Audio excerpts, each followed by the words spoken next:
Everybody ready? My name is Pat Scott. I'm the president. I was thinking on the way down here, I thought of something. I thought, you know, I've been president for 3 years, and a lot of you have not seen me turn before if you've been a member for 3 years or less. You've never seen me turn. You have no idea if I'm a good turner or not. And yet, you still elected me president a couple more times. So I'm here tonight to show you how I am. The reason I said that is because it doesn't matter what kind of a turner you are. You too could be president. Everybody in here can offer something to the club. Everybody in here has some kind of skill, some kind of talent that the club can benefit from. So whether it's president, vice president, membership, mentoring, website, wood raffle, anything. Everybody in here has something that they can offer. So, all right. So I'll keep it. That was my intro. I'm primarily a utility turner, and what I mean by utility turner is that the stuff that I make is meant to be used. So I make a lot of bowls, salad bowls, cereal bowls, and yes, you can eat your Frosted Flakes with milk out of a wooden salad bowl, out of a wooden bowl, because we do at home. We eat off of wooden plates at home. Yes, you can eat food off of wooden plates.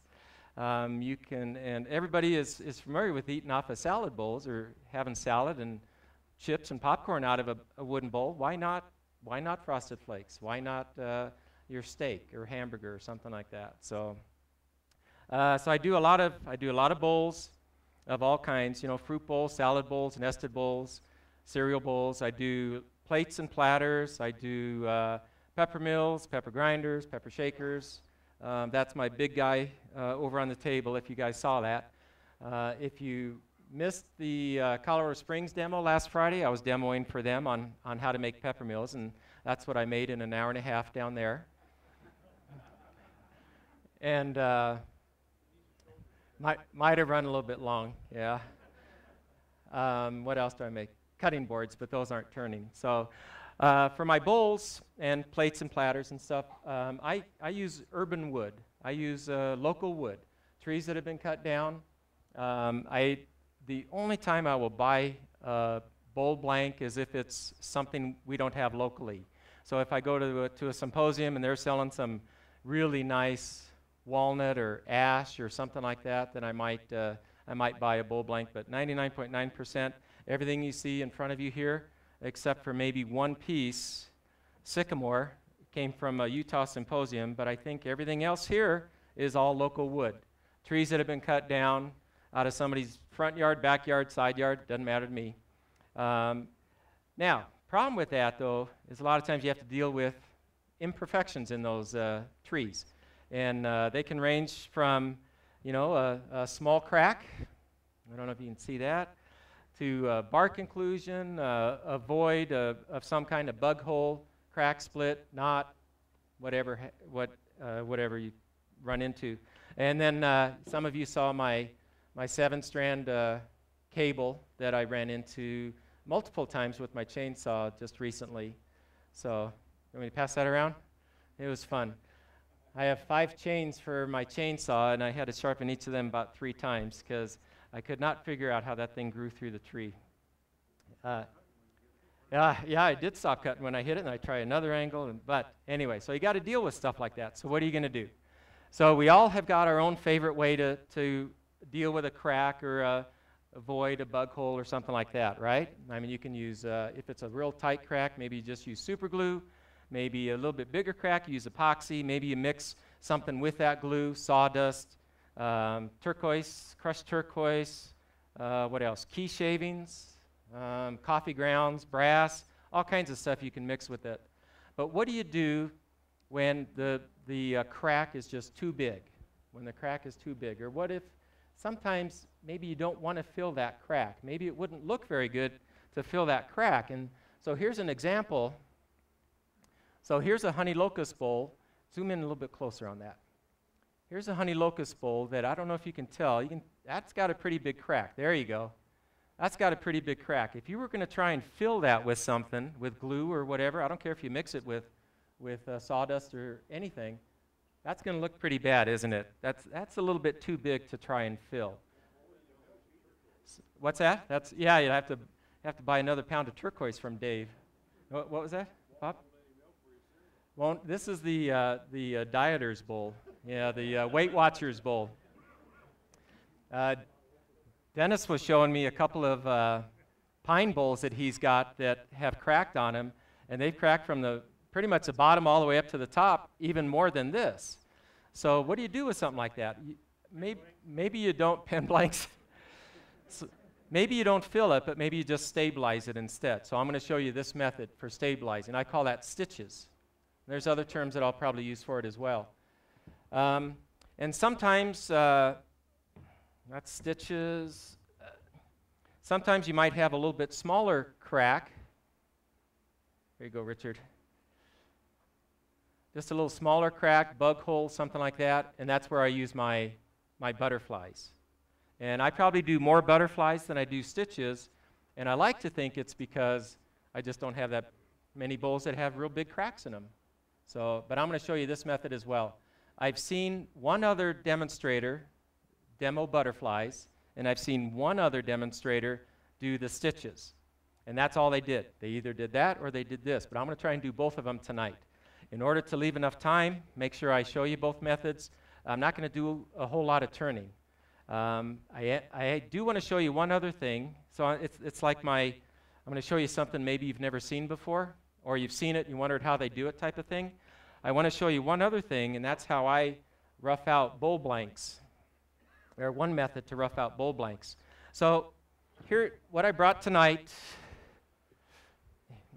here's a roughed out bowl blank. I roughed it out April of 2017, and I don't know if the camera can zoom in on that crack. It's not real big, but it's big enough that I think you need to address it and do something with it, and it does go all the way through. It actually comes across the top and goes all the way through. So this is going to be what we're going to put a butterfly in, and I'll show you how to do that. So this is a bowl blank I roughed out in April of 2017. You can see that it's gone oval, and a lot of guys will just put a chuck on the lathe. They bring the bowl up, bring the tailstock up, and they turn it round that way. How many people use that method? Yeah, I do. It's a real common method. But one of the problems that you can have with that is you got your 4-jaw chuck with metal jaws.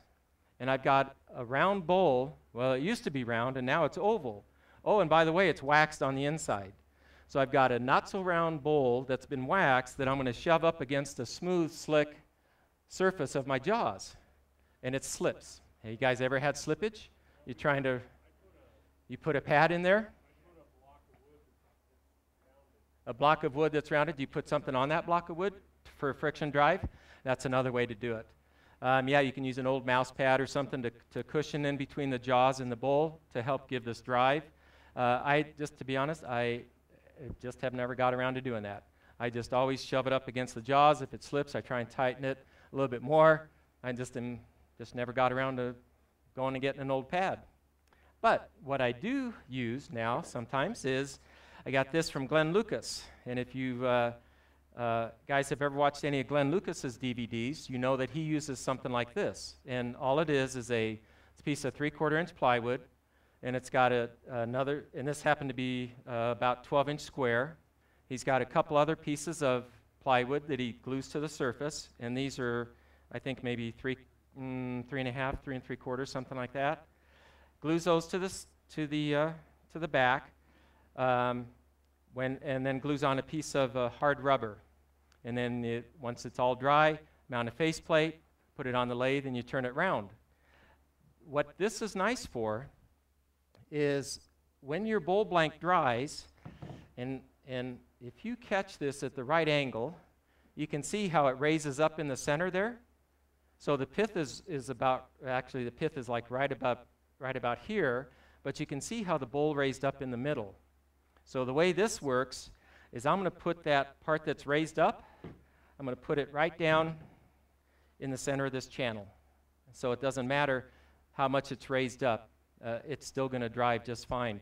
It's only going to the bowl is only going to contact 4 places right here, But believe me, that is more than enough drive surface. This will not slip on you. So this is one way that I use to rough out bowls. And like I said, you might have seen Glenn use this in one of his DVDs. And but you might not have seen it used in person, so that's what I thought I'd show you tonight. And you can make these all different sizes. All right, so here's the high point, and I'm just going to place that in the cutout. I'll bring up my tailstock, and you can see I've got my center mark. Okay, and then I'm just going to center it until I can see it touching on both sides. I'll just pivot it a little bit. Check the other side, and that looks pretty good right there. That looks pretty good. All right, so I'm just contacting on these two high points on the top, and then on the other side. And you can't tell, but that's a big gap. The bowl's not even touching there at all. But just those 4 points are more than enough to drive this bowl. When I rough out a bowl, because and you can see how uneven it is. When I rough out a bowl, I try and do it, I always shoot for 2 passes. So I'm going to take a heavy cut just to try and true this up and get it round. And I don't care what the surface looks like, and then I'm going to take a smaller gouge and make a finer cut and try and make it smoother. And what did I do with my faceplate? And this will be all the turning that I do. So, boy, does that echo inside your... So, can you guys... So speed is... boy, that really does echo in your head. Speed is whatever you're comfortable with. I'm going to use a 1/2-inch bowl gouge to start, and then I'll go to a 3/8. And I'm going to try and just rough this up in one cut. If I have to take 2 or 3, I'll do that. But it's, man, that really echoes. Is that echoing? Is that extra loud for you guys too? No? Man, I put my earplugs in when I'm going to talk here. All right, I'm not going to really give an instruction on how I'm doing this. You can just watch me.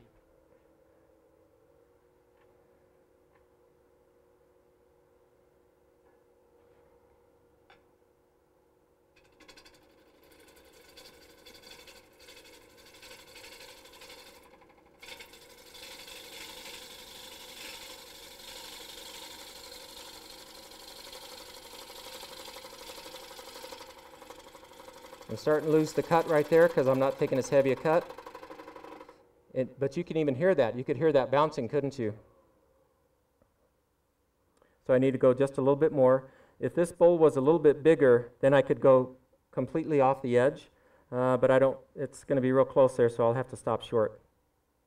So we'll move this in a little bit, take off a little bit more, and then I'll do my tenon.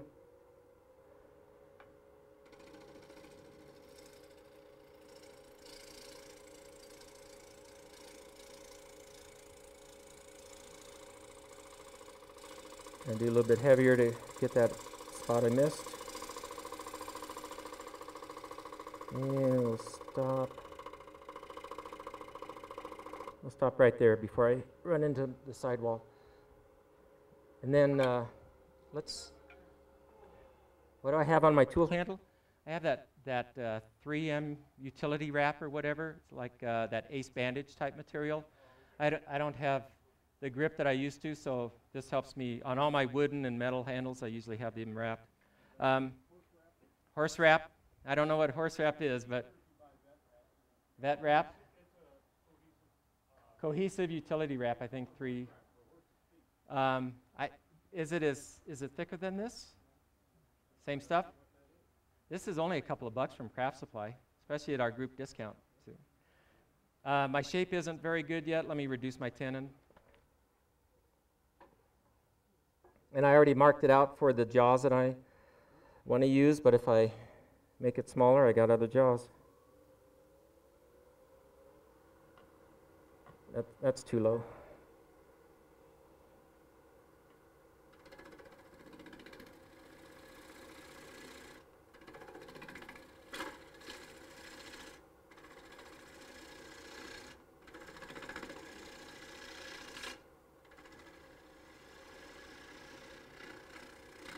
That's pretty close. Okay, now let me take some of this bulk away right here.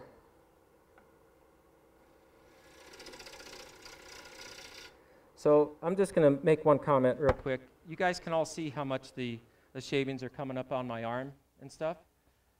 Try, if you're not used to turning left-handed, try turning left-handed, because look where all those shavings went before. And especially for a roughing cut. I'm not going for my final finish, but if I do a roughing cut, sorry, I shouldn't be doing that with the, you know, now I'm out of the way. Those shavings can just go wherever they want, and they're not going to hit me. Okay, let me fix my tenon. I use a dovetail scraper, Larry. I call it a dovetail scraper because so does Glenn. Everybody knows I have a crush on Glenn Lucas. Raise that up a little bit. If you use this scraper, you don't want to try and take a big cut all at once. So first thing I'm doing is just taking that off. I'm going to come in and just take a little bit at a time.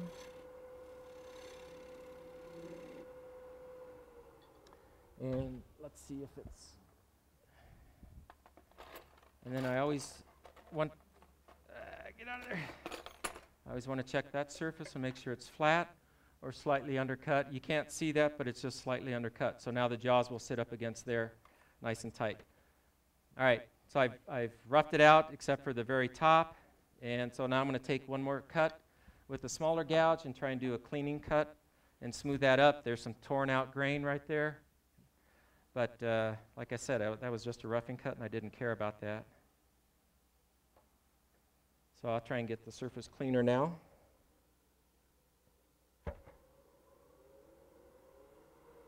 And I'm going to try and do this all in one pass, and I'm just going to try and move my body. And if it takes me 2 passes, I'll do it in 2 passes.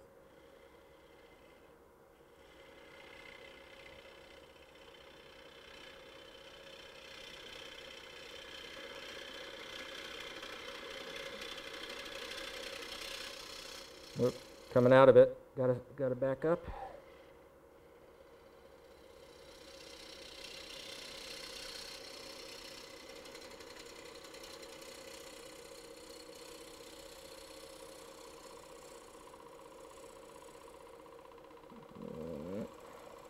You got to make sure and take a heavy enough cut, which I wasn't. There we go.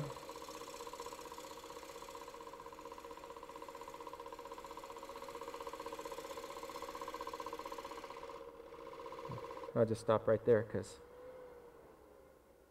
unfortunately that cut you can't do left-handed. But if you were to look at the surface, yeah, no torn grain. I got a couple little lines where I kept coming out of the cut. I could do a shear scrape if I wanted. But for what we're going to do with the, oops, where'd it go? For what we're going to do, I'll clean it up a little bit more.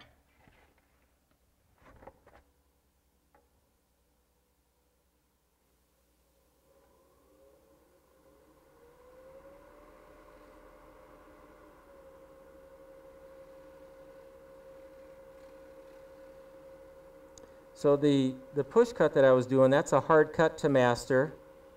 But don't be afraid to shear scrape, because Mike Mahoney shear scrapes.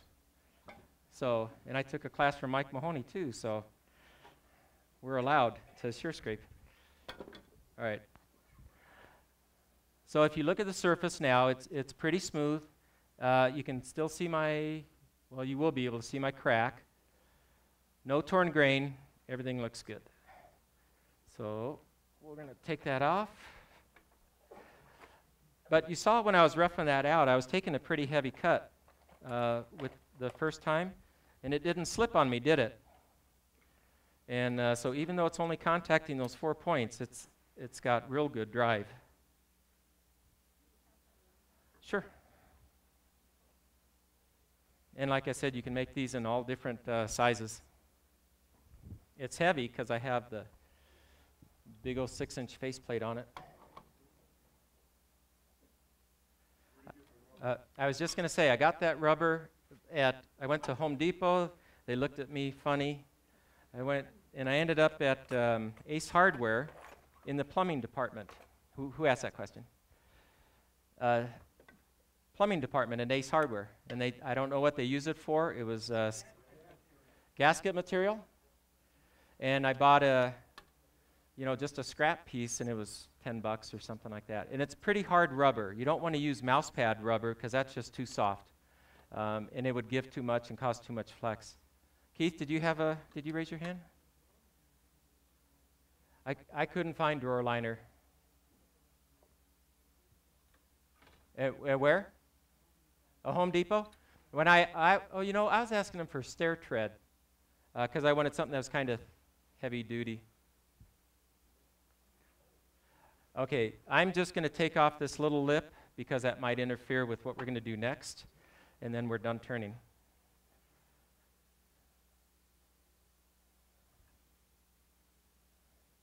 So Dave, you puckering up here? Last time I did this up north, it came off the lathe. But look at my tenon, is so much better. I tried pushing it with a bad tenon up there. So you guys in front, be ready. You alert? Everybody ready? I got a shield.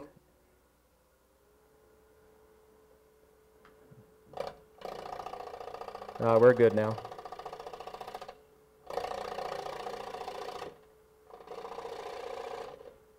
I'll go ahead and flatten the rim.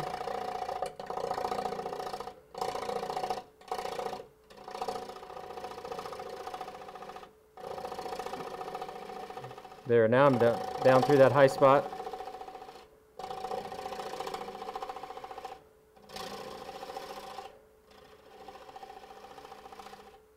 Take off this corner. Let's see what that looks like. That'll work.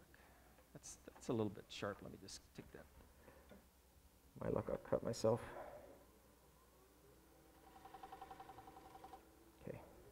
Okay, so we're done with that part, and now we'll get into the fun stuff.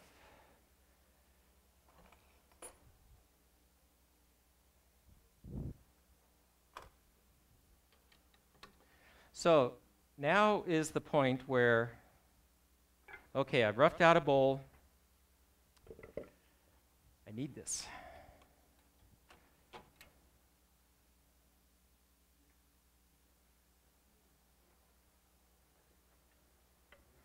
All right, so now I'll eventually move over here. So there's my bowl. Zoom in right there, if you can. See if everybody can see it. There you go. So I've roughed this out, but I still have a crack. And that's a good candidate for a butterfly, what I call a butterfly.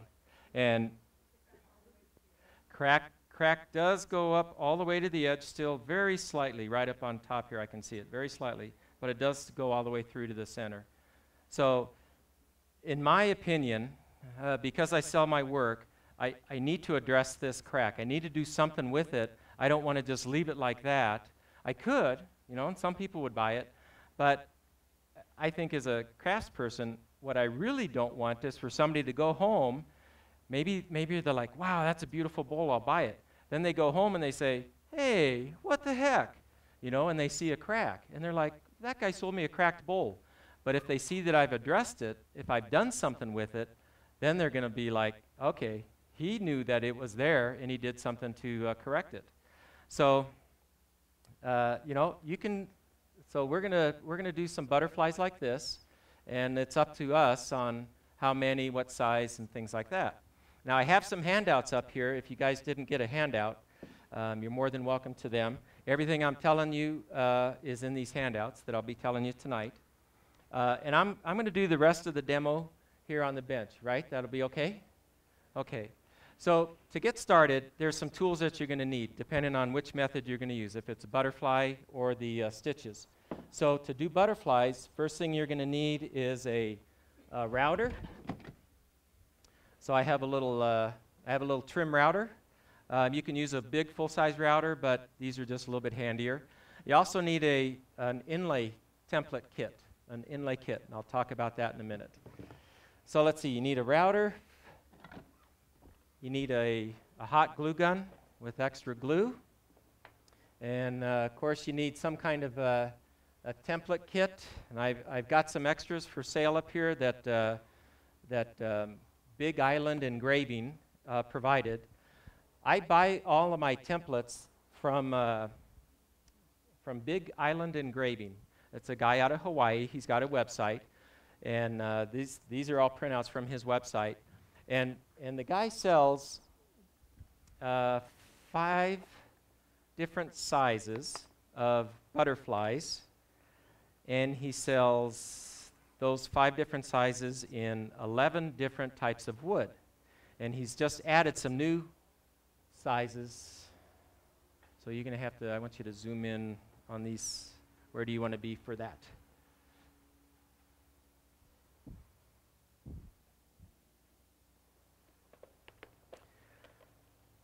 So he makes 5 different sizes, and now you got to zoom out. 5 different sizes, 11 different woods.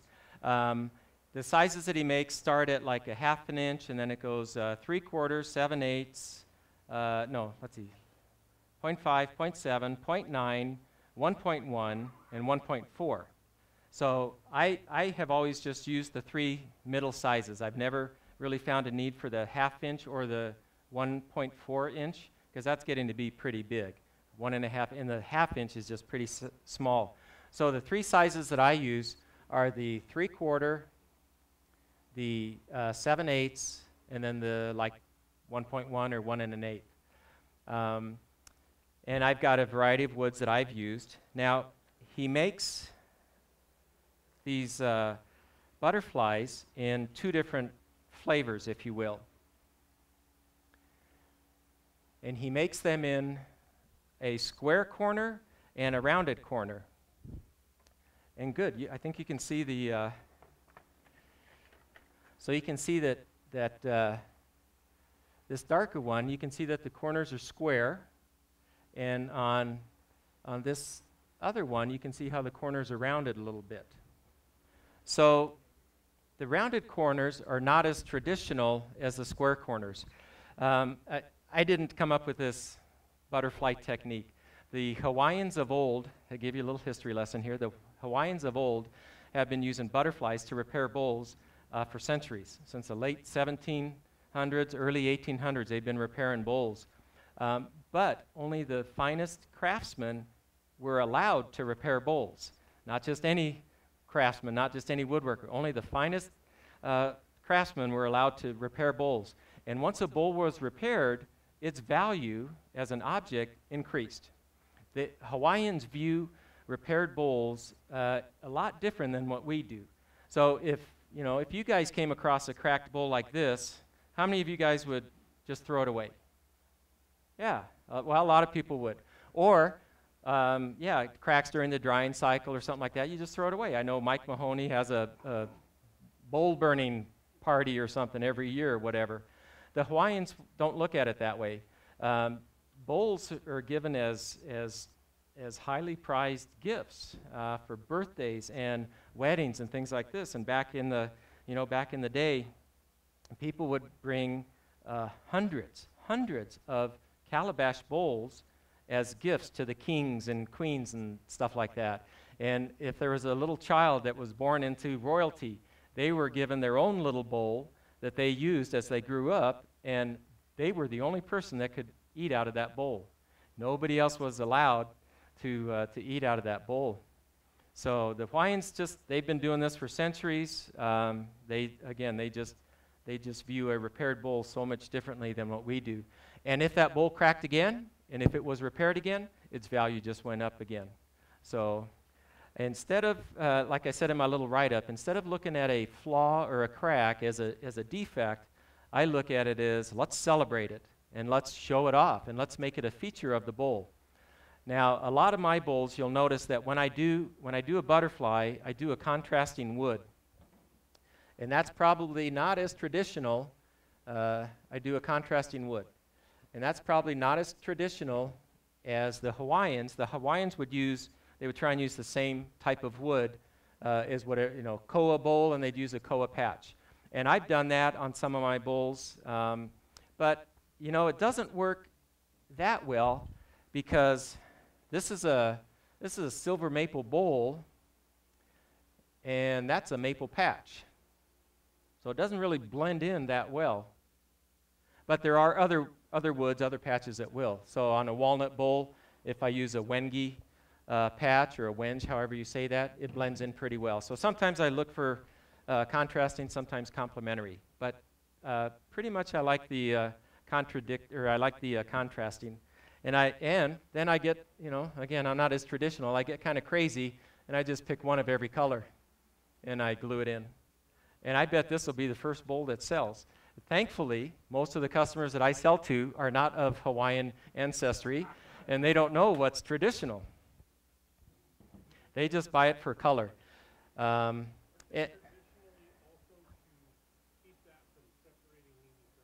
Keep it from separating. That's what a bow tie is used, or a traditional patch and all that. Yeah, and these butterflies are used in flat woodworking. I used to do it when I built tables and cabinets and things like that. And I do a lot of rounded corners because that's easier. The very first bowl that I did, it had 6 butterflies. And so there's 1, 2, 3, 4, 5, 6, 7, 8, 9, 10. There's 24 corners that I had to square up. And that took me a while. And then I found out there was rounded corners, and I said, ooh, that's for me, because that's easier. I'll show you, but that was because I was squaring up the corners the hard way. So I'll show you how easy it is to square up corners now. The router bit will create a rounded corner, and you can buy the butterflies that fit that rounded corner perfectly. But you can also buy the butterflies with a square corner, and then you just have to create your own square corner. Yeah, you can't buy a router bit that will create that square corner. There's other terms for the butterfly. I call it a butterfly. I've heard, my dad used to call them Dutchmans. I've heard bow tie. What else have you guys heard? Any other terms for this? Dog bone? I've never heard that one. What else? What else? No? How about, anybody ever heard of this word before? That's a W. P-E-W-A? Have you ever heard of a butterfly called P-E-W-A before? I used to pronounce that Pua. I've heard it pronounced Piwa. I've heard it pronounced Pew. I saw a demo by Kelly Dunn, who's a professional woodturner out of Hawaii. Does a lot of butterflies. And he gave a demo a couple years ago at the Utah Symposium, and he corrected us all and said that in the Hawaiian language, the W is pronounced as a V. So the correct pronunciation is Peva. I've heard Piva as well. Emiliano, what's his name? Emiliano Achival out of Hawaii. He's got a real thick accent, so he pronounces it Piva. Kelly Dunn pronounces it Peva. So in the Hawaiian language, Peva means fishtail, or tail of a fish, and butterfly is Lipa Lipa Ohina. So the Westerners, us and the English and French and Chinese and all that, we're the ones that came up with the term butterfly. So, but the Hawaiians have always called it a peva, or a fishtail. And I can just imagine how that conversation went, 1800s and something. Here I'm a foreigner coming to their land and, howling. And I'd be like, what do you call that? Oh, that's a lipa lipa ohina. It's a what? It's a lipa lipa. Oh, that's a butterfly. So I can see how that term came about from us. But so let's see. So I buy all my butterflies again from a guy named Mark Stebbins, Big Island Engraving. You can go to his website. He made up some demo packs for me to sell tonight. It's the exact same price you would pay on his website, except you don't have to pay shipping. But these are a little bit better pack because these have got a variety of wood in them. So if you go to his website, you have to pick which wood you want out of your pack. But he's got maple, cherry, and walnut in these demo packs. And he's got these two sizes right here, the 3/4 and the 7/8. So if anybody's interested, I got them there. What else? $30. And that's the same price as you'd pay on the website, but you don't get the assorted variety and no shipping. All right, so let's talk about the kit a little bit. So where'd my router go? So I use a trim router. And in order for this system to work, you need to have an inlay kit, an inlay template kit. And basically, this is what it is. And then there's a router bit that comes up through the center. And then that router bit is just going to follow. It's where you find me. There we go. So that router bit is just going to follow the inside of this template, creating the recess that I'm going to glue in the patch. You can buy these router template bushings with a 1/8 inch downcut spiral bit from MLCS for about $23. You can buy it from Whiteside for about $49, $48, same kit. You can use any router that you want. The only stipulation is it's got to be able to accept, this is a Porter cable standard. Porter cable has kind of come up with the router templates, and so as long as your sub base will accept the template guide, then you can use any router that you want.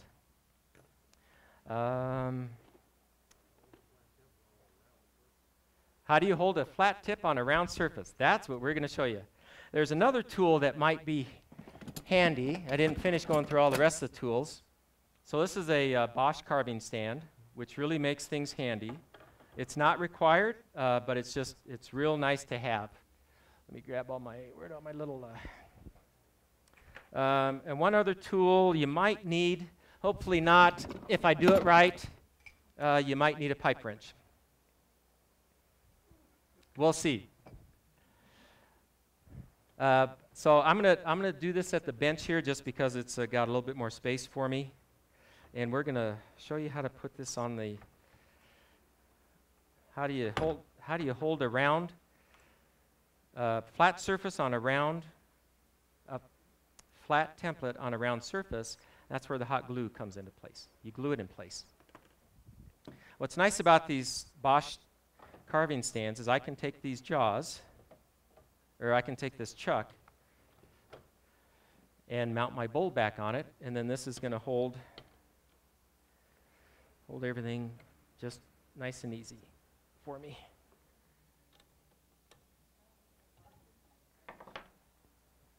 What? Oh, I'm sorry. So I have, at home I have the Bosch carving stand. I have it screwed. I actually need to put in bolts instead of screws because there's a lot of torque when I tighten it down. I just have it glued to a scrap wood that I hold in a vise. Now, what's nice about this Bosch carving stand is I can take it out of this mounting bracket and it fits in my banjo, and I can do it on the banjo. The only reason I'm doing it here is just because I have more room to set everything up. And what else is nice about this Bosch carving stand is then when I loosen this, I can spin it, oops, I tightened that up already, and I can rotate this. I can rotate this bowl any direction, up, down, whatever is convenient for me. So now the question is, mounting bracket comes with it. Yeah, they're about, I don't know, $150 or something, but I buy it during the group buy and save some money. So Richard, where's the best, how do you want me to position this? What's the best? I've got the crack right up here on top, but I really would like to have it, the bowl like right here. I can move it over onto this side. Would that be better? Will this be all right like this? Let me tighten this down. So this is, oops, it's not a hard process once you see it done. I tighten this down just as tight as I can get it because I do not want this thing to slip at all while I'm trying to route out my recess. So that's all pretty tight. So I don't know if Trent's got a lifetime warranty on that, but haven't broke it yet. All right, so I don't know if you can see my crack, but it's right there. Let's do, so now it's up to us. What size of PEVA do we want to do? How many do we want to do? How do we want to orient them? So the three sizes that I have are 0.7, 0.9, and 1.1. And we could do that. Sometimes I do that, all different sizes. You don't have to use all the same size. My crack is going like this. I can put my PEVAs perpendicular to that, which I probably will in this case. If it was a little bit smaller crack, this crack, for example, where do I need to get? There. So this crack went up and down like this, so I angled those butterflies so that I pretty much covered the whole crack. Doesn't matter. I mean, usually people say, well, what about grain direction? Yeah, what about it? Because it doesn't seem to cause a problem at all. I could put these like this. I could put them like that. I could put them any way you want, and it doesn't seem to matter. And I think the reason is because they're not very big. They're only 3/16 of an inch thick. So it's not like I'm really hogging out a bunch of wood or anything like that. Should we try this? Let's see what we can do. We'll get started anyway. So we'll start with the 1.1. So I'm going to grab the 1.1 template. So his that's right, we're on this camera. So his templates are all marked with the size, and then he's even got his website on the bottom. Just as a matter of consistency, I always have the printed side facing up. Do it however you want, but that way I'm only ever scratching or applying glue to the back half. So typically what I'll do is if this is how I want to lay these out,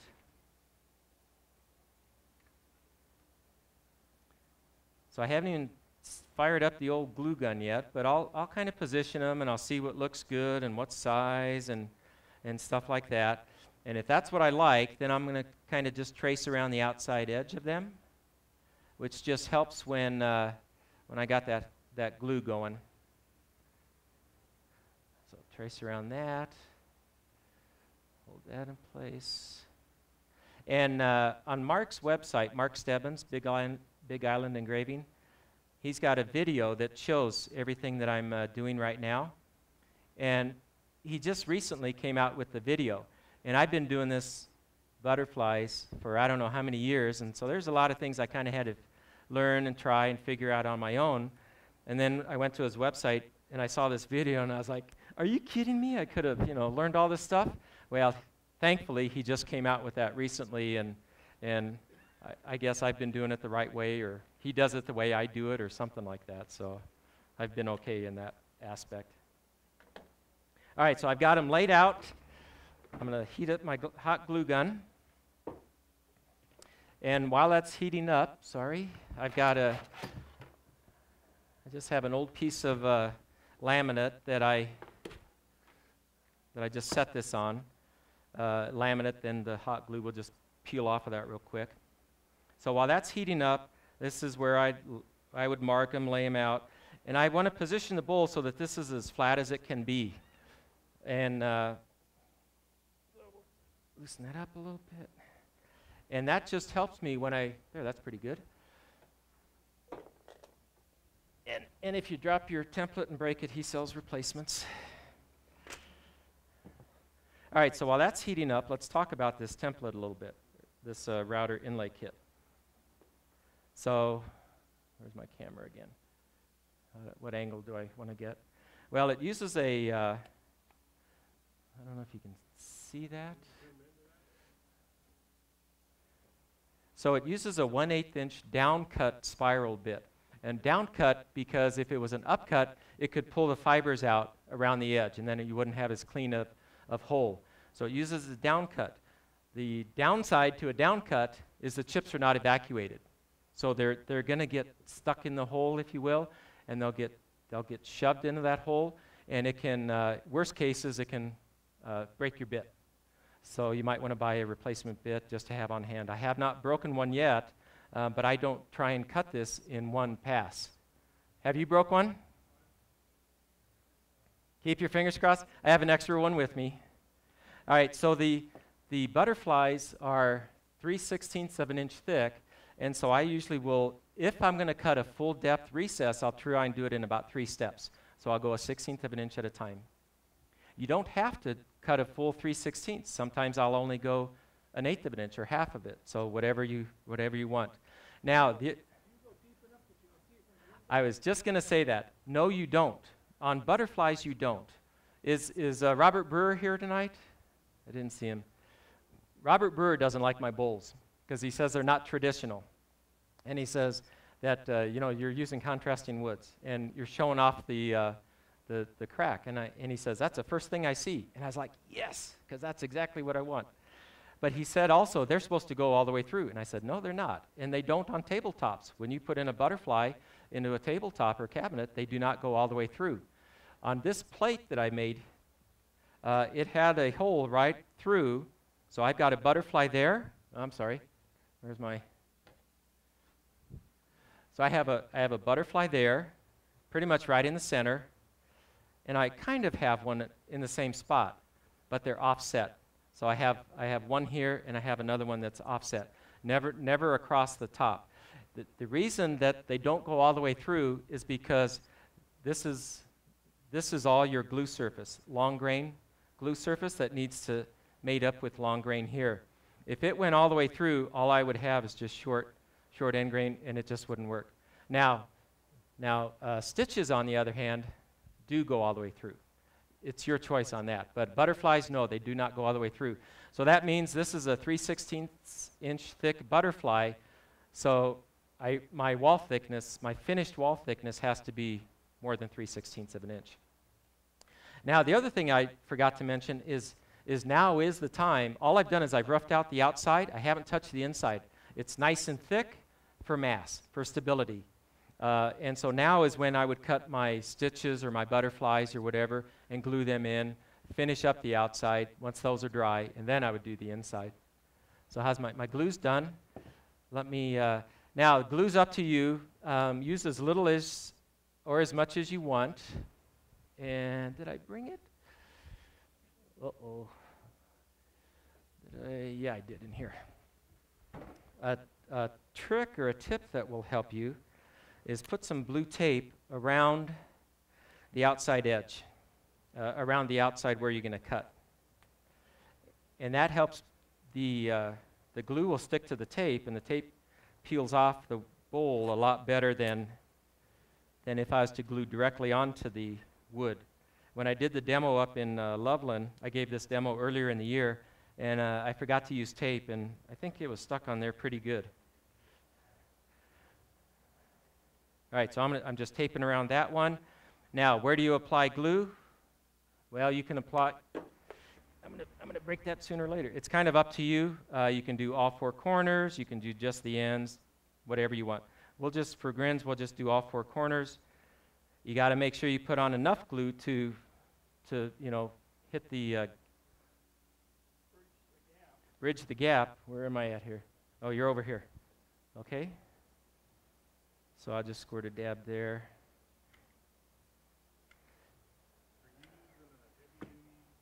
This is just a standard. Oops, that's gonna run. Ow, ow, ow! That's hot. That's hot. Oh, don't blow away. Try and catch that glue. I had it too close to the edge, and my glue came up. Oh, and I got to reposition that. Okay. You got a few seconds to work with this. Oh, yeah. Man, that hurts. I wasn't paying attention to how close I went to the edge. Yeah, so the question is, if you get a little bit of glue inside, will the router bit cut it? Well, you don't want it to cut. And so I wait until it's dry. I wait until the hot glue is dry, and then I'm going to chisel. I'm just going to cut that away. The router bit will not cut it. The glue will run into the edge of the template and just prevent this from cutting. All right, well that's drying. Now we can get back to this. So I told you that I cut this. I'll typically cut a recess in 3 passes, a 1/16 of an inch at a time. And the way I set this up is I use a spare template. I don't know if you can see. I use a spare template, and now I can adjust how deep a cut I'm going to be doing. So let's see, what angle do I want to get? Oh, I got to lock it down. There. So you can see how much is, what angle do I want to get? Come back your way. There we go. So you can see I'm not sticking up above, I'm not sticking very far above the surface. And I'm going to do this in 3 passes. So the way I do this, now at first I thought, wait a minute, you're going to have the very first one I did, I said, you got to do that with a plunge router, because that's the way I'd always learned. So I'm going to stick this down in the template, hit my plunge router, plunge the bit down. But then I saw a couple of guys using a fixed base, and because that bit is only sticking out a 1/16 of an inch, it's not that dangerous, if you will. So what I do is, well, basically I'll set this down in the template. It's better if I just do it here. I just set it down, so I'm in my recess right now, and then I just lift it up ever so slightly, but the collar is still engaged. So I've got it in I don't know if you can tell, but I just lift it up just a little bit, but the collar is still engaged. So even if I turn it on and the motor soft start, even though it jumps a little bit, it's still engaged. It's not going to go anywhere. So I've got it sitting inside. I'm just going to lift this up just half a hair. Do you have to clean up any corners? Oh, thank you. I would have realized that because I would have felt it as I tried to go around. Yeah, so I just have a little. No, I don't have any corners, but I think I burned my finger. That hurts like heck. Okay, so safety glasses, and we'll get going on this. How am I doing on time, by the way? 8:12. All right, I got to get going. All right, so it's sitting down. I'm going to lift it up just a little bit and then start after I plug this in.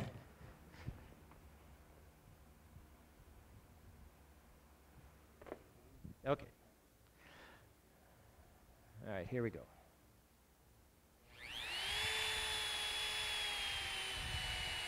Plunge it down.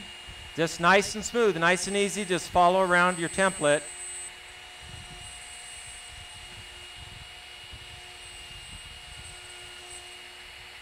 Clean out the middle. Turn it off, let it come to a stop, and then lift it up.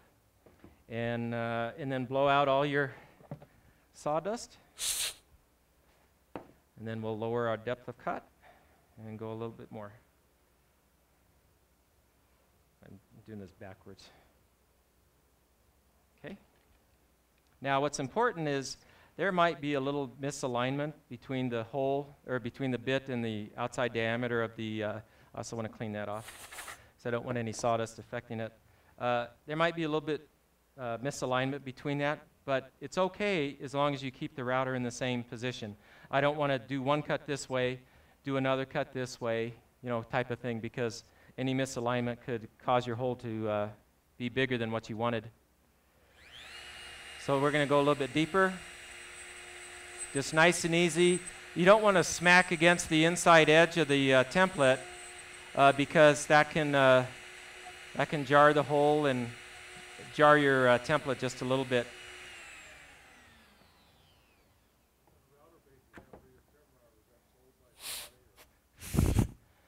This was sold by a company called Slab Stitcher. It's $15. I made my own, but I didn't make it out of clear plastic. You can't see down in there anyway, but he sold one for $15, so I said, okay, why not? Uh-huh. Why do you use a downcut bit instead of an upcut bit? Downcut ensures that the fibers are not pulled up, and so the edge of my hole is going to be nice and crisp, and it's pushing the fibers down. You could use an upcut, but then you might get, little fuzzies around the outside edge, and then when you glue it in and flush it up, you might have a little gap, unsightly gap. Okay, so we'll do a little bit deeper.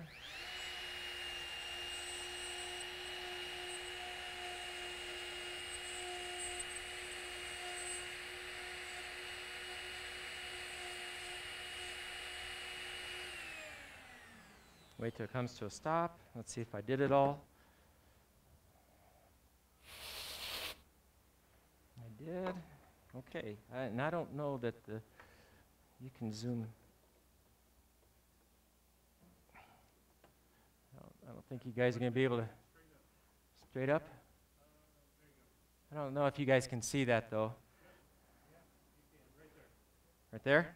You can see my recess? Looks like I need to hit this corner one more time, and then that'll be deep enough, or good enough. Just have to come along the edge.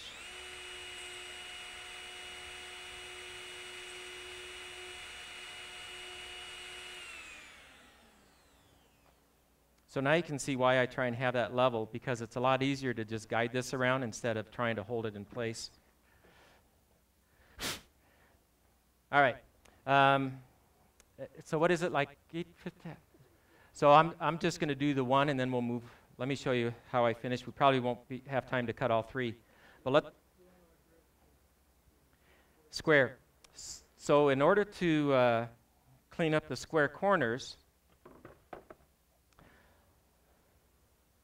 all you do, did I bring it? Because I put in a brand new blade. Uh-oh. Here it is. Take a utility knife with a fresh blade, nice and sharp, and just blade is pointing up, stick it into the corner, and then just raise up. And then come over on this side and raise up. And then it just pops right out. So the very first time I did it, I was using a chisel. And I was trying to chisel out each corner, and it just took forever. I got glue strands on me. But now I just stick it in the corner, raise up. Stick it in the corner and raise up. Do I have a square? Do you want me to do that? I think I have a square butterfly. Do you care if it's square or rounded? Okay. All right. So we're done. It looks like it's all cleaned out. I'm happy with it. So now to take this off, you can just twist, and it usually just breaks free. That's because I have tape. If I didn't have tape, and this was really stuck down, I wasn't kidding when I said you put a pipe wrench on it, and now you can twist it off. And I've had to do that before when I forget to use tape. All right, at home I'll usually use yellow glue, Tight Bond. I have a lot of Tight Bond 3 at home, which is waterproof, so that's what I'll use. But a lot of times also I'll use Tight Bond 2, which is a dark wood. So all of these butterflies have their laser cut, so they have a black edge. And sometimes if I have just a little bit of a gap, this will fit in there. Goes the other way. That fits in there pretty good, but if it's a little bit loose, then I might use a dark glue just around the edge. And I just take, anything, a brush or whatever, smear some in there.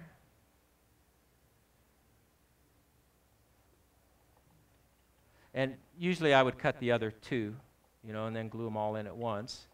Smear that all around. And then I like to put some on the butterfly itself. You can use a brush, whatever you want, your fingers, and get some on the edge, like that. Glue it in.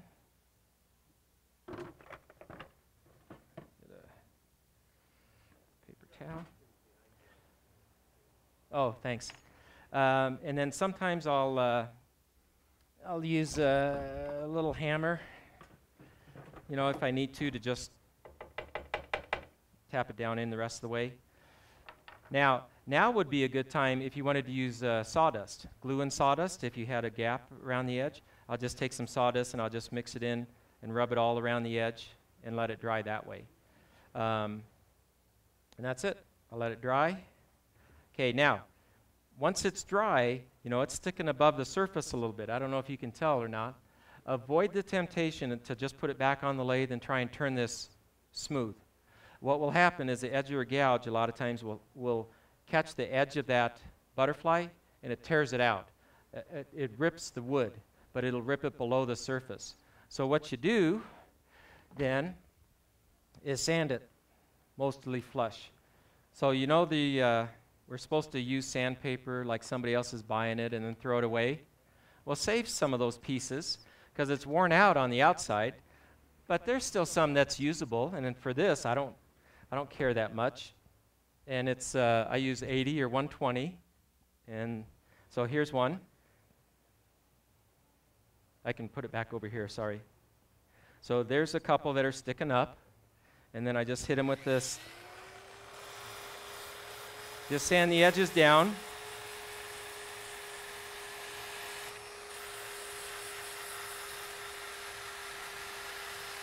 And it doesn't have to be perfectly flush, but just enough that the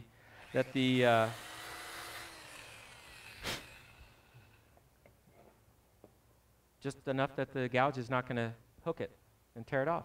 And then now you just turn the outside to finish shape, finish your inside, and away you go. This crack goes all the way through, but you can't put a butterfly on the inside edge. There's just no way you can get that router and template to fit on the inside. But it doesn't matter because the customer is going to know it's got a crack. They can see the crack, but they can see that you've stabilized it, that you've covered it up, or what have you. And having a crack on the inside is not going to matter. And it's not going to hold, you know, it may not hold water, but when was the last time you actually filled up a bowl with water? So don't let a customer tell you, hey, it won't hold water. No, but it'll hold all the popcorn, salad, pasta, whatever that you want. Oops. What's that? If you can't eat soup out of it, it's art. Yes. And I charge more for any bowl that I repair. On average, I charge $10 to $25 per butterfly for my bowls. My most expensive bowls that I've ever sold have been repaired. Bruce. What's that? Oh, I let it cure a couple hours or overnight usually, because I'm usually doing several of these at a time. While this is drying in my bench, I'll go over and rough out some more bowls, so I'm in no hurry. It's usually overnight. What questions do you have about that? Yes?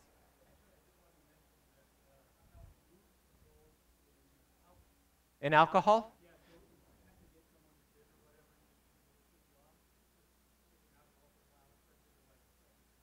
Oh, good. Good. Yeah, oh, I did burn my finger, though. But thank you, you reminded me. So now how do you clean it off the edge of your router bit? Did I unplug this? I never unplugged my hot glue gun. Surprised it wasn't leaking all over. So to clean off the dried glue off of your template, Mark Stebbins, he uses a putty knife that's been kind of sharpened, but I just use an old chisel. This is my glue chisel, and it just chisels right off.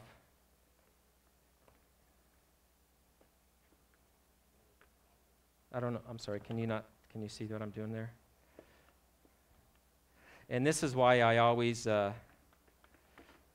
put glue on the one side, on the same side, is because you can see it's going to get scratched and stuff like that. In Mark's video, sorry, I told you that Mark has a video online where he does this. Mark says to sand the outside to like 180, 220. I don't sand it at all before I do this because I'm going to sand this flush. You know, if I glued this down real good, I got to pry it, I got to do whatever, and I'm probably going to damage the surface, mark the surface. And if I've sanded this to 220 and I've marked it and I've sanded it and all that, I just have to start over again. So I just get the surface smooth, and then again, if you want to shear scrape it, I do that, but I don't sand it. Once I've shear scraped, then I go right to my patches and glue them in. Roger.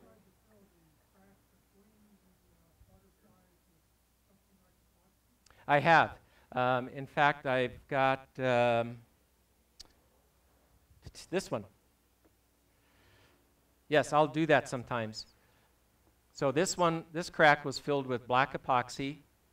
Fill the crack first, and then cut your butterflies. This one I just mixed artist paint and with the epoxy, and I filled it in. And then after it was dry, then I went ahead and I cut my butterflies. Yep. On a crack like that you just had, Mm-hmm. you put 3 butterflies on there. Mm-hmm. Why didn't you do one more up towards the rim, or is it necessary? Or? No, I could have just done 1 butterfly too. I did 3 because they say an odd number looks better instead of 4. But I've got other pieces that have got 4 in them, and you know, then Robert Brewer says that's why he doesn't like them also and stuff. But I'm the artist, you're the artist, you guys do whatever you want. And you think a customer's going to sit there and count how many you have? Probably not. They're just going to look at it and say, ooh, that's pretty. I want that. And my butterfly, my repaired bowls, they sell pretty well. So customers ask for that. They say, next time you do more of those, let me know, and I'll buy those too. So, what's that? No, because the wood's dry, and the butterfly will stabilize it. It'll prevent it from cracking. But no, I have never had anybody complain that it cracked more or anything like that. Yeah, and no matter which direction I put the butterflies, never had any complaints at all. The only time I had a complaint was when I didn't put a butterfly in a crack. I had put a butterfly up the top somewhere. It had a small crack on the bottom, and I saw it, and I just left it, and the customer called me a week later and said, or a couple days later and said, hey, there's a crack in the bottom. And I said, I left it there, but send it to me, I'll put a butterfly in it. And so that's the only time. So I think if you address it with the customer, then they're happy with it. And they'll buy it because it's art. Questions? Should we go to the next one? There was a couple of bowls. This bowl, I forgot to tell you, one of the, my roughing out plate, wherever that is, my plywood disc and stuff, I forgot to tell you one of the other benefits of it. Let me show you that real quick. So we all know that if we rough out a bowl and we mark the center point, that depending on where this bowl came out of that tree, that tenon can shift on you. Have you ever had that before? And so if I'm going to put this up against a chuck, so I've got my round chuck, I put my bowl up against it, the only thing I can do is just really pivot this a little bit one way or the other. What's nice about this is I can move it back and forth. So if that tenon has shifted, I can recenter the bowl. And all I got to do to center it is just check for an equal gap all around it. And I brought this bowl just to show you. If you look at this, or if you have looked at this, you'll see that I'm thicker on this side than I am on that. Not much, but it's enough that if you look at it, you can tell that tenon has shifted. So that center point that I used, that's not the true center of the bowl anymore once this bowl is dried. So if I was to rough this out if I had roughed it out on the plywood disc, I could compensate for that shift. So that's why I brought that. And also this has a little goober right there with a little crack, so I'd put a butterfly over the top of that and just cover it up and sell that for more money. All right, let's do a stitch. Yes?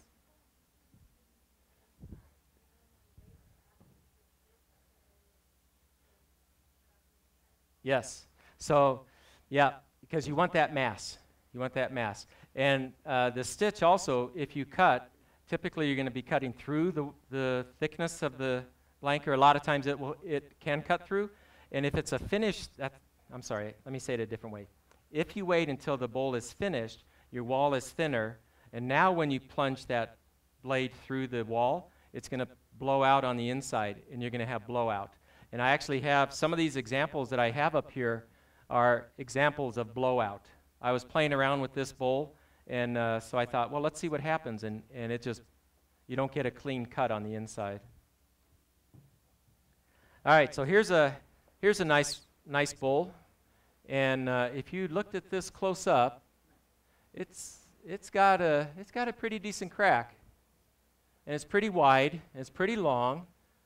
But if you were to look at this, there's some nice ripple in this bowl. It's a pretty bowl. I would hate to throw this away because of that crack, but it is pretty wide. So this would be a good candidate for a stitch. Jerry Kermode, and I've got a handout that from Jerry also. I saw Jerry demo this this procedure at the AAW symposium maybe 9 years ago, and I just had wanted to try it for a couple years and nothing happened, and then I tried it a while back, and it's not that hard. It was kind of apprehensive at first, but it actually gives you some nice options as well. I mean, where am I at there? You know, so there's a crack that was right up across the rim. I put in a couple of stitches. I could have used butterflies, but those stitches go all the way through, and people are like, I've never seen that before. So we're going to show you how that's done. So let's mount this up. Where's my number one jaw? How am I doing on time? Is it about 8:30? You want to do the raffle now? So did everybody get a blue ticket that wants one? So Mark Stebbins gave me a couple of, he donated, if you will, a couple of inlay kits for me to raffle off tonight. And one of them is the 7/8 of an inch butterfly, rounded corners. Then he also makes hearts, and he makes turtles, because he's in Hawaii. That turtles are pretty big in Hawaii. Everybody got a ticket? Where's my bag with all of them? So I'll just draw numbers, and then you get your choice of whichever one you want. Or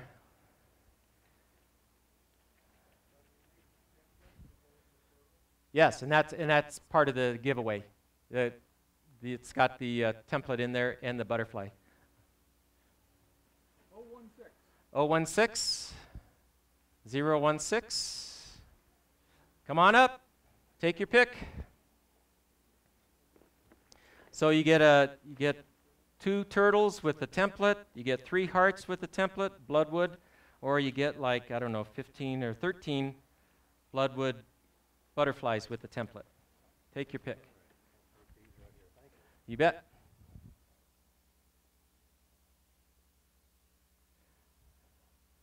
Zero, 2, 3. 0, 2, 3. You got it? Come on up.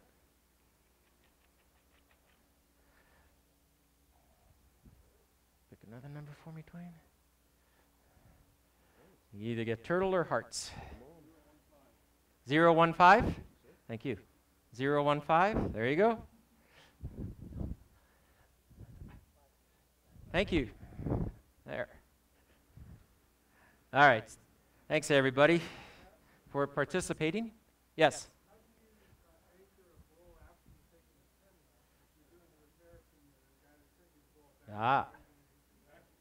Yeah, good question. Well, vacuum is tough. You can do a vacuum. I usually that's where you get, I got to use a little bit of ingenuity. My wife's not here, so I can tell you I've held a couple in my knees. I've just held the bowl in between my knees while I've routed it out. It's not, there's not a lot of pressure and tension and stuff like that. Sometimes I'll take the bowl and I'll get a block of wood and set it up on the bench like this, and then I'll run a clamp to hold it in place. You don't want it to move.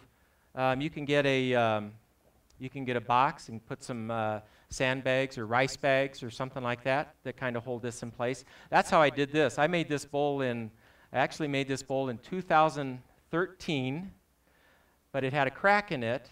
I wasn't doing butterflies then, so I did the butterflies in 2018, and I changed my 3 to an 8. And I've got a plate that cracked. I did a butterfly on that after the fact. So, yeah. Another trick you can do, if depends on how it fits and all that stuff, put some, so if I wanted to hold this in place and stuff, put some tape around the edge and hot glue it down to something and let it dry. And then you saw how easy that tape lifts up, but the hot glue will hold that in place.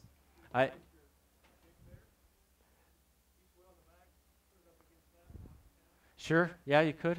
I usually don't try and do them on the lathe, though, just because I'm using the lathe for something else. So I usually figure something out on the bench. But I've done that where like I said, I've held it in my knees. Just be careful. Could I do what? Cold jaws around this? Oh, and then have it in here? Oh, sure. I hadn't thought about that. Yeah, yeah. That's a good idea. No, I have not. I don't know that I'd want to try that either. I don't know that I'd rather see the router and stuff like that. Yeah. That's a good idea with the cold jaws and fit them in here. Yeah, yeah. I'd rather do that. That's a good idea. Thanks, Don. Outside the box. All right, so here's so now let's do a stitch. So I told you that I saw Jerry Kermode do this demo in Minnesota at an AAW symposium. And at first, when I saw him, I was like, oh, you're a crazy guy, aren't you? Jerry has been doing this. He's been doing stitches for over 30 years. Jerry used to live in Hawaii, and that article, that printout that I've got, tells you all about it, about how he came up with that idea and stuff like that. So we don't use a router. We don't use half of the stuff. So if we're going to do a stitch, we've got different tools. So we use a biscuit joiner. A biscuit joiner, also called a plate joiner. And this is not the recommended way to use a biscuit joiner. So proceed at your own risk. Let's see, that's pretty much it. And if we're okay, we won't need an axe. But oh wait, sorry, that was from my last demo. I don't think we're going to need it for this one. That's from my last demo. Okay, so I think we're good. So biscuits are, What? No, what'd you say? Stitches. You didn't see what? The hatchet? The hatchet was from my last demo, but we won't need it for this one, I don't think. It was an unruly crowd? I gave a presentation on, it was a two-part presentation. First part was how to ensure people don't fall asleep during a demo, and then the second part was how to wake them up if they do. So, all right. So really, and then you need the biscuits. All right. For those of you that are not familiar with a biscuit joiner or plate joiner, it's basically a 4-inch blade, like a mini table saw blade, a 4-inch blade that spins around, and it cuts a slot. And so the idea with this is I'm going to hold this on the bowl, start it up, and then I'm going to plunge that blade down across the slot, across the crack, and create a slot that I can glue in a biscuit.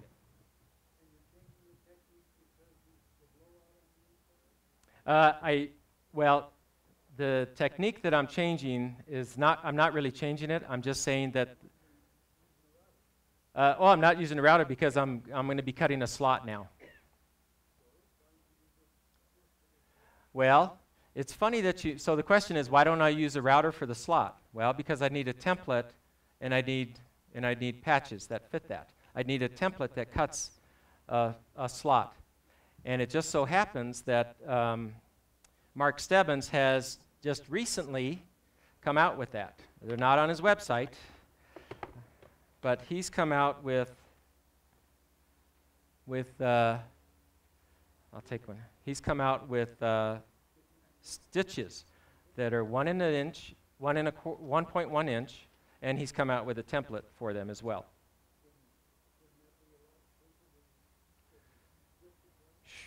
Sure, maybe, but you'll see this isn't that. It's not like what you would think. Nope. I'm just puckering up and letting it rip. I did bring a bowl. I think I brought a bowl, maybe not.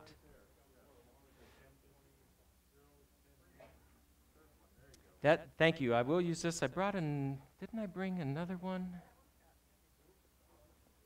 I guess I left it at home. I did.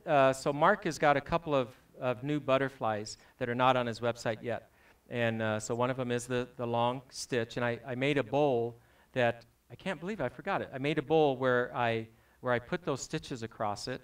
His new one, and it looks sharp. And I used a router. But let me tell you, trying to square up those corners is kind of a BI. It's kind of hard because you don't have much room to get a utility knife in there. So I used an X-Acto knife blade. That's a lot thinner, because so he's got, these new patches that he's got. They're 1.1 inch this way, but they're just barely over 1/8 of an inch this way. So trying to get a utility knife in there to square up the corner, there's not a lot of room in there.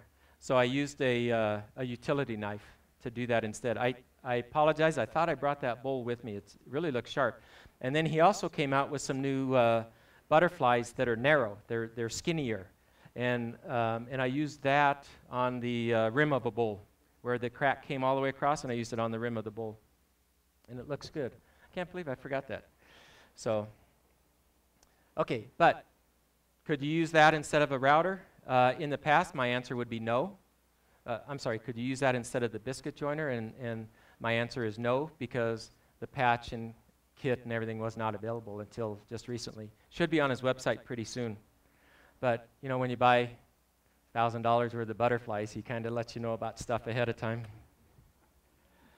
So, okay, so I got a biscuit joiner. I got a 4-inch blade that's going to spin at a high rate of speed, and then I'm going to plunge it down into a round surface. Sounds great, but it's not that hard. So a couple of things. I made up a storyboard. For those that are not familiar with a biscuit joiner, it's got 3 depth settings because it uses 3 different size biscuits. So Jerry Kermode calls these stitches. Jerry Kermode calls this a stitch, but I'm just so used to saying biscuit, biscuit or spline or something like that. So a typical biscuit cutter will cut 3 different sizes, and they're called a 0, a number 10, and a number 20.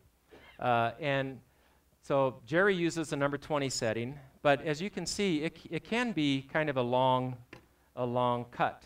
And so I thought, well, I don't want one that big, I want one smaller. So I tried it on the 0 and the 10, and it doesn't affect it that much.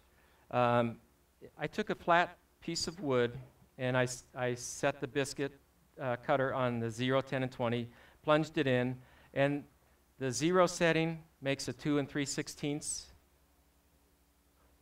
The 0 setting makes a 2 3/16 inch wide, 2 7/16, 2 5/8. Not that much difference. But remember that this is on a flat piece of wood where we're going to get the maximum width of cut. When I go to cut, this is a pretty flat surface here. When I go to cut a round surface, I'm not going to get that wide of a cut.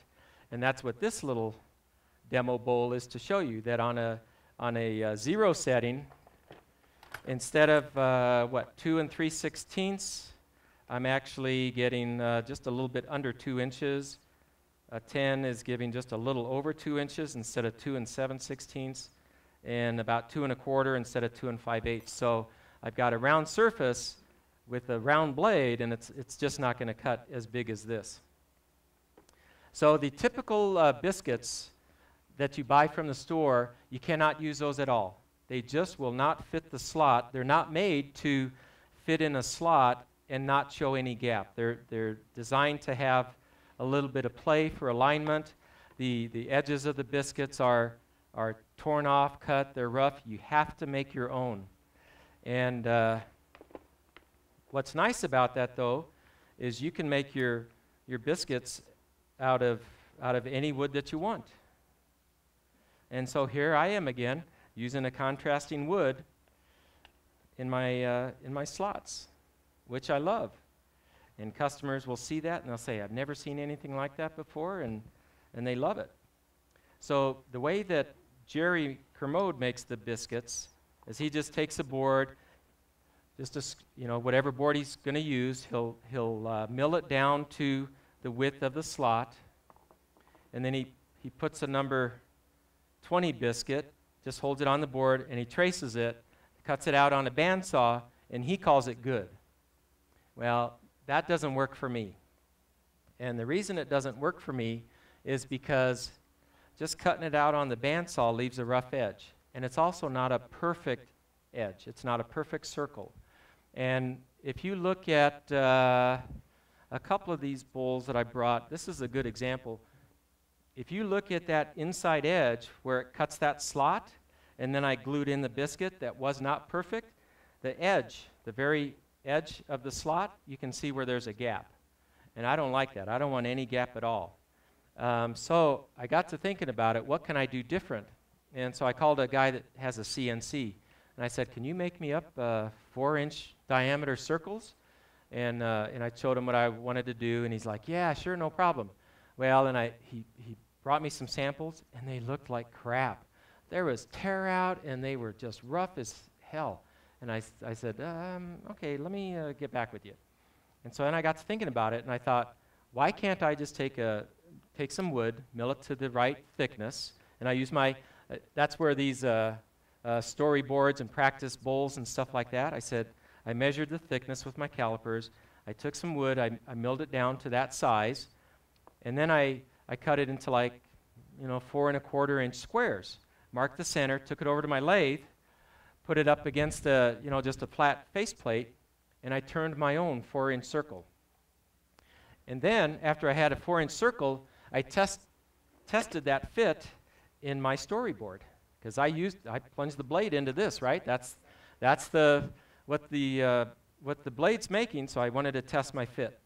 It didn't work. It was still not quite right. And I found out that my 4-inch blade is really 3 15/16. So at the lathe, I took my 4-inch circle and I took it down to 3 15/16, and it's a perfect fit. And now the result is, when I cut that slot all the way through, or I cut my slot, and when I expose it on the inside, it's perfect. It's a perfect fit on all the edges. I make sure that it's nice and tight. Zoom in on this one, because this is one that I did.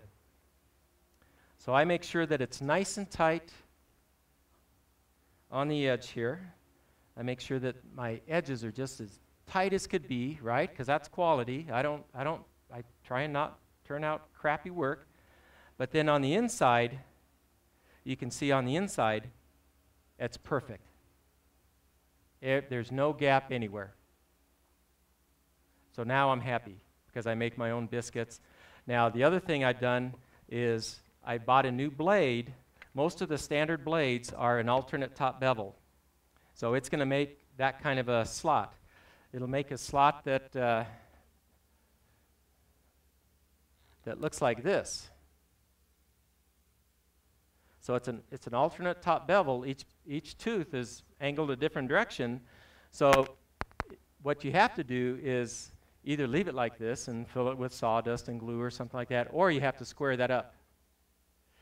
And that's great if you square it up, but it was a lot easier to just spend $22 and buy a blade that is ground straight across.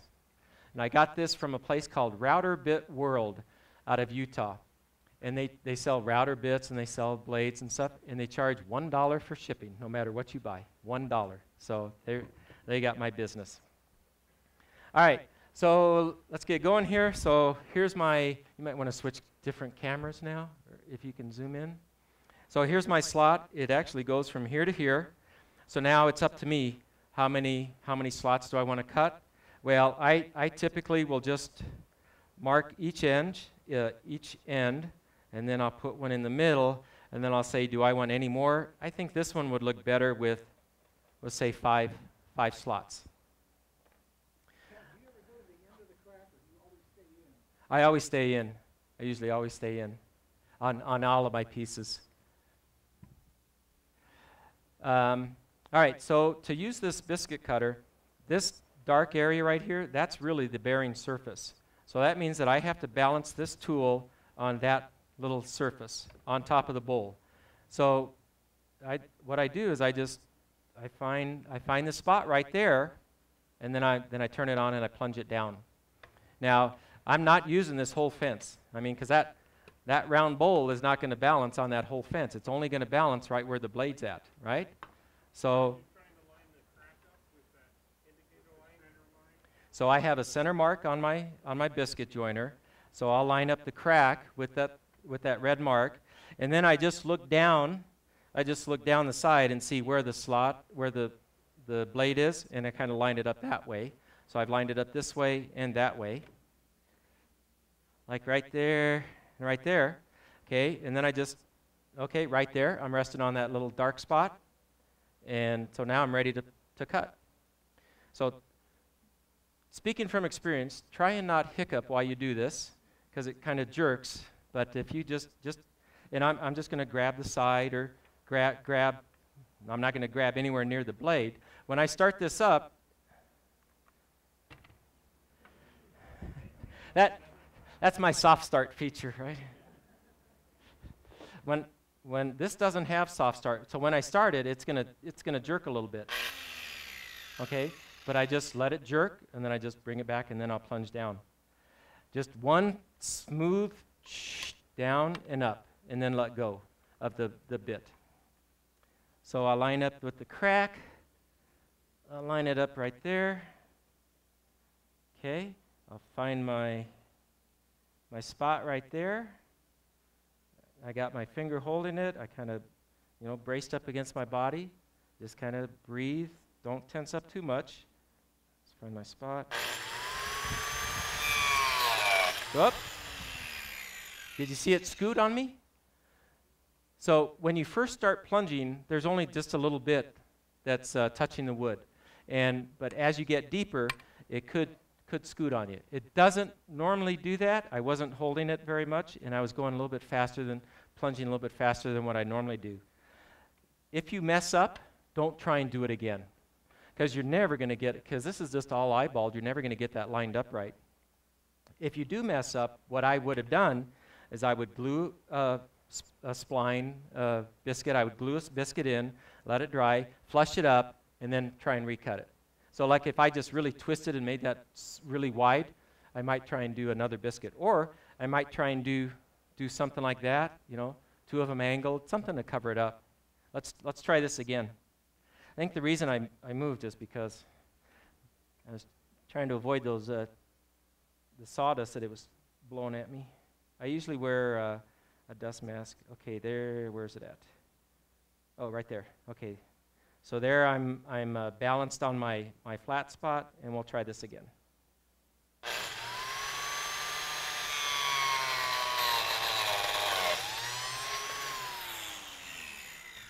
Move just a little bit. Did you see that? Boy, it only does that during demos.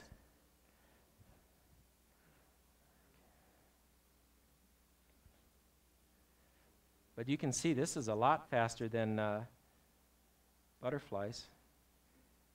And where's that spot? Right there. Try it one more time.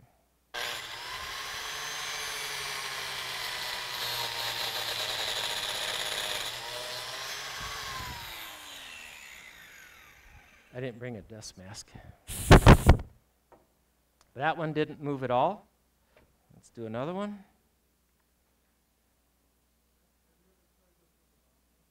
With it what? No, because what's grain direction, and it oscillates back and forth.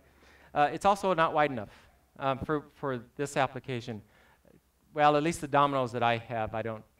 Now, what's different about these is so they're not very thick, but the grain direction is going this way. So even if I hollow this bowl out and I have an 1/8 inch wall thickness, my long grain is still what's being glued in. All I'm cutting off is the end grain, if you will. So dominoes are going this way. So if I have an 1/8 inch wall thickness, I've only really got 1/8 inch of long grain glue surface. So I don't know if that would work. Now the other thing with dominoes is they've got marks in them, glue marks, stress, and all that stuff. And they wouldn't work for this because these are perfectly flat. And that's a perfectly flat slot, and I have no gap around it at all, but I'd have a gap with a domino if I did that. How am I doing on time? Okay, so well, you guys got the idea. I could cut a couple more if you want. Let me show you how I glue these in. So this is a tight fit, right? And I'll usually check my fit, and if it's too tight, Jerry Kermode, and he just pounds them in. And he literally has a hammer, which I brought, and he'll pound them in. I like them to be a little bit looser. I don't want to have to pound them in place, so I just have a little piece of sandpaper, 80, 120, whatever, and I just like them to slip in a little bit easier than that. The reason I like them to slip in easier than that is because when you get glue on there, it's such a tight fit, you get glue on there, you'll have a hard time getting it all the way down in the bottom of the slot. I don't want it sloppy because I don't want a gap all the way around. That might work. Now, my biscuits that I make, you'll notice that they stick up above the surface. These are a lot bigger than what Jerry makes. And the reason I do that is, you see, now I've got something I can grab onto to pull them out when I test the fit. They might not, maybe I don't need to make them quite so big.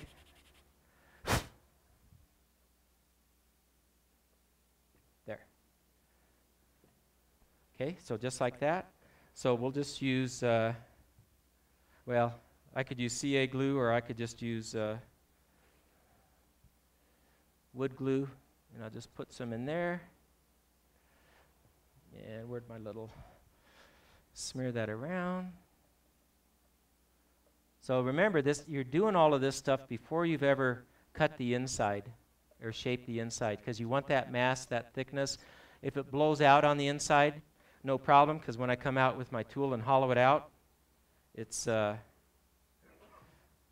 to clean that blowout up. Now, because these are such a tight fit, a lot of times it fits dry, but when you get glue on it,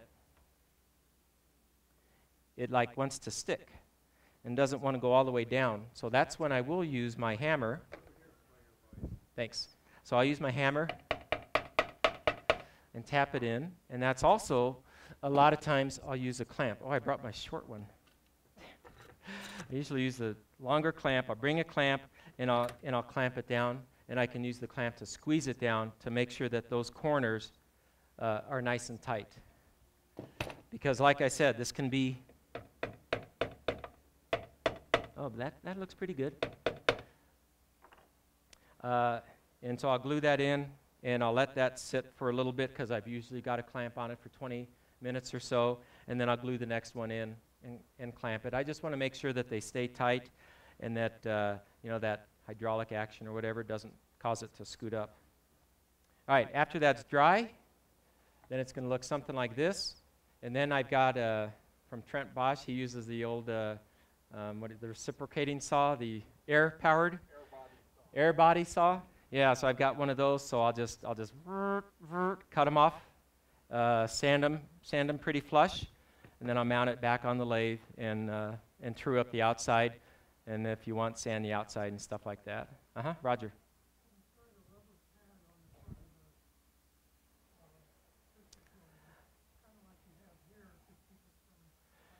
I've tried a couple different things, and I've tried gluing like little bumpers or stops or something on either side.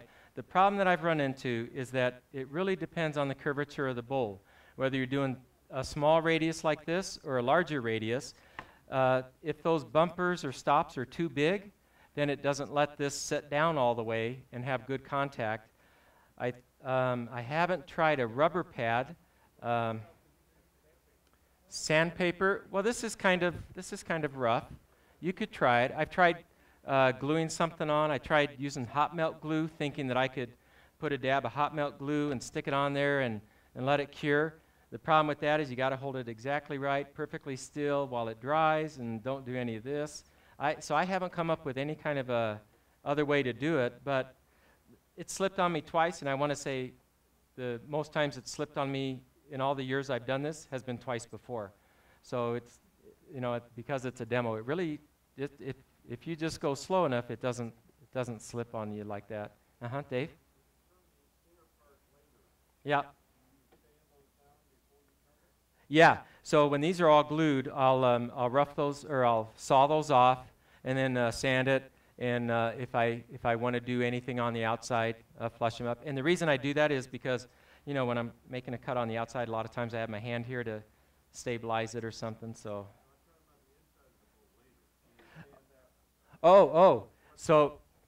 So if it sticks, you can almost see that there. So if it shows through, yeah, but usually what I'll do is maybe take a